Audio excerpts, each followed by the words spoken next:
بسم الله الرحمن الرحیم. دا وخت کې مونږ جی په کالام کې موجود یو په یو ډیر ښه مقام باندې شاټ هلوجي ډیر زبردست لوکیشنز دی. زمونږ صدر صاحب زمونږ سره راغلی ټول ملګري اخبار فروش چې کوم دی هغه راغلي وو په ټور باندې. زمونږ د اخبار چوټي ده محرم انشاءالله مونږ راغلي وو. مخکې به ځو ماهوډن ته تاسو ته به نور شاټنز ښایو.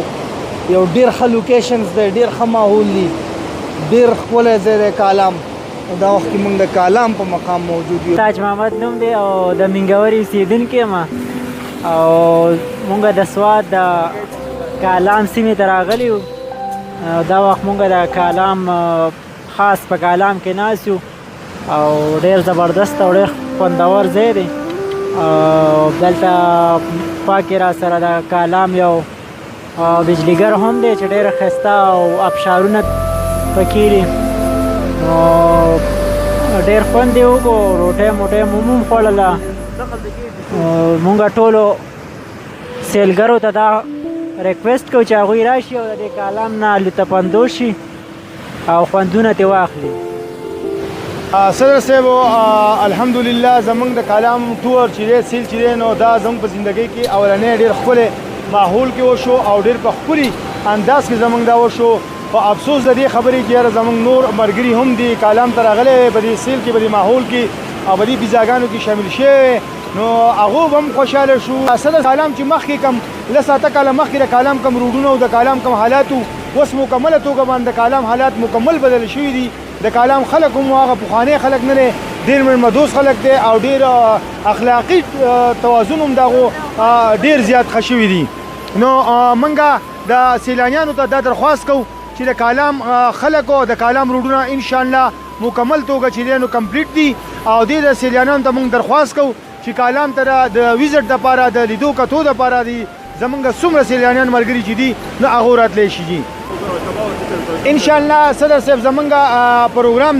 دغه د پروګرام دا دی چې زمونږ زیاتو ملګرو مهوډن ته باندې دغه کړې ده اتفاق کړی دی. نو مهوډن ته به هم انشاءالله موږ سبا که خیري ځو. نو مهوډن کې به هم موږ ستاسو د خپلو ملګرو سره چې دی نو خبرې اترې کوو او د مهوډن هغه نظارې چې کومې دي هغه به موږ چې کوم ملګري نه دي راغلي نو هغو ته موږ د مهوډن هغه نظارې هم انشاءالله ستاسو په دې کیمرې په سترګه باندې انشاءالله ښیو که خیري. صدر صاحب اعوذ بالله من الشیطان الرجیم بسم الله الرحمن الرحیم. موږ چې مهوډن ته راغلي یو او مهوډن ته زیات مېلمانه هم راغلي دي زموږ پښتانه هم راغلي دي او پنجابیان فیملي هم راغلي دي او ډېر ماشومان هم راغلي دي. خو موږ د حکومت نه ګیلمن به دوی په دې روډ په باره کې چې دی نو دا سیلانیان زموږ نه موږ تپوسونه کوو او هغو به موږ تاسو ته د روډ په باره کې خبره وکړي یاره چې دا روډ آیا څنګه دی په تکلیف دې رسېدلي دي او څنګه دې رسېدلي دي. نو زه د یو ملګري نه تپوسونه کوم او جی ستاسو نوم زما نوم وقاص دی او زه ډېر لوی څېړونکی یم او د سلامونه او نیک هیلې احترامات د عوامي پیغام ټي په دې کې راوستو هم ډېر زیات مشکور یم. او بل تاسو ټول خبره وکړه کالام پورې روډ ټیک دی خو بیا د هغې نه بره که ټورسټ راځي نو ډېر کم اوس داسې ګاډي دي چې دلته اکسس کېدی شي هغو ته نو ډېره مشکله ده. نو که حکومت ټوریزم پروموټ کوي نو هغو دا ده چې هغه د انفراسټرکچر چې کوم دی دا ټیک کړي پای کې روډس راځي پای کې دا ریزورټس راځي چې هغه دلته بلډ کړي نو دا به نور ټوریزم اټریکشن وي نو دا علاقه به هم ترقي کوي او زموږ پاکستان به هم ټورسټ په ډیسټینیشن کې خاص راځي. زمونږ کوم د سوات چې دی نو محمود خان وزیر اعلی دی هغه ته تاسو څه پیغام ورکول غواړئ چې یاره هغه به دې روډ باندې کار شروع کړي یا د هغه ولې چې زموږ د صوبې چې دی نو هغه وزیر اعلی دی که نه د هغې په باره کې تاسو څه وایئ؟ وزیر اعلی صاحب ته خو زما دا پیغام وي چې دې ګورنمنټ خو هم دا اولۍ دغه دی چې یاره بهي زمونږ به ټوریزم پروموټ کوو څنګه چې بخاري صاحب پروموټ کوي دا ټوریزم په ټوریزم ته پروموټ کوي نو وزیر اعلی صاحب ته پکار ده چې دلته به کیمپ وکړي په دې سایډ کې او د دې روډ دا روډونه بلډ کړي دلته داسې کیمپونه ولګوي چې د خلکو ته سهولیت وي. په دې کې ډېر خلک د بهر ملکونو هم راځي او د مختلف صوبو نه دا ځای د یو اټریکشن پوینټ دی ډېر ښایسته ځایونه دي. نو زه نور هم ته پیغام ورکوم چې هغه دې ځای ته راشي او زموږ دا ځای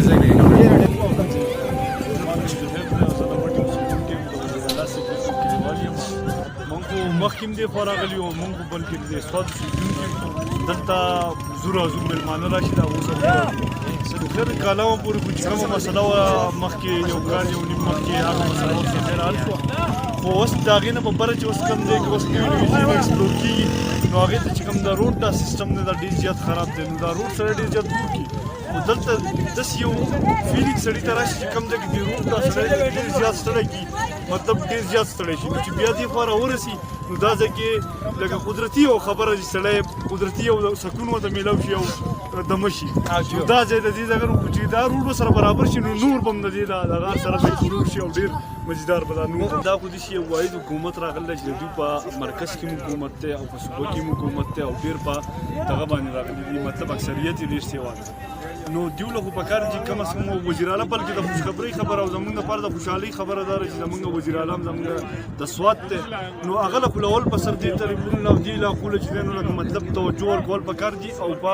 مطلب چې لکه په دغه باندې کې په ایمرجنسي توګه باندې په دې روډونو باندې او په دې ټوریزم باندې کار شروع کړي چې زمونږ د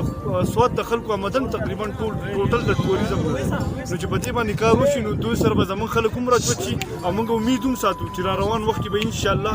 چې ان شاء الله په دې باندې به کار کیږي او ټوریزم ډېر مخکې د سواد مرګري د سیستم نه څنګه چې دا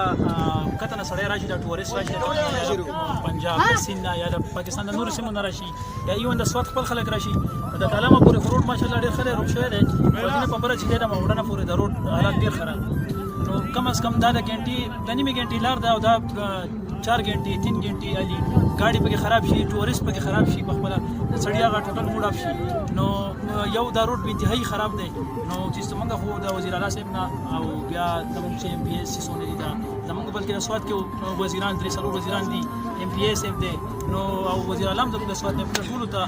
اپیل کو سپیشل چیرې او زموږ د یو د خاص کر کوم ټوریزم سپاټس چې کوم ځای کې دا غوي دا روډ جوړ کړی شي او په پریورټي بیس باندې د ټوریزم کوم سپاټ چې دی د پریورټي بیس باندې جوړ کړی شي نور چې کم ډیولپمنٹ کارونه دي خیر هغه دی ډیلی کی خو چې دې تر خلکو ته بیا روزګار هم ملو شي نور هم دا کم ټوریزم چې د دا به پروموټ شي ټوریست چې راځي به خوشاله وي. ډېر مهرباني تاسو